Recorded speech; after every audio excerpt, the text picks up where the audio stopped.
Free सांगतो म्हटलं good morning तर इथे सकाळी सकाळी लहान मुलांना खूप लवकर उठतात. ज्यांना सकाळी झोपू वाटते त्यांना झोपायला भेटत नाही आणि यांना झोपा म्हणतात तर हे उठून बसतात. शंभू उठला की रडतो. मग त्याला माहित आहे आपण रडलो की आपल्याला बाहेर घेऊन जातात.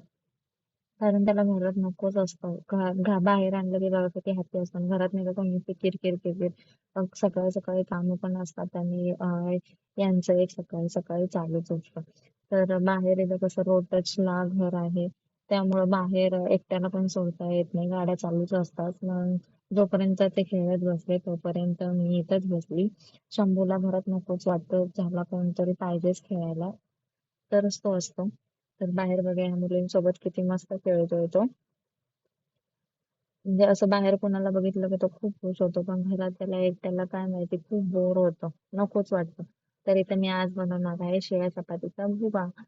तर त्यासाठी माझी रात्रीची 1.5 चपाती उरलेली होती. तिला मी चुरून घेतलं. त्यानंतर ना तेलात जिरे, मोहरी आणि ठेचलेला लसूण, कांदा टाकून परतून घेतलं. मिरच्या, शेंगदाणे ऍड केले.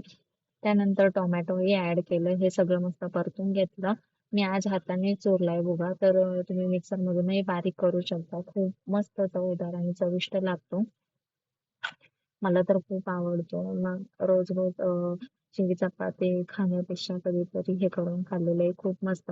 त्यानंतर ना मी याच्यात हळद आणि मिरची पावडर ऍड केली, परतून घेतलं. त्याच्यानंतर ना मी हा चपातीचा चुरलेला भुगा त्यात ऍड केला. थोडंसं किंचित असं मीठ टाकलं कारण आपल्या चपातीत ऑलरेडी मीठ असतं.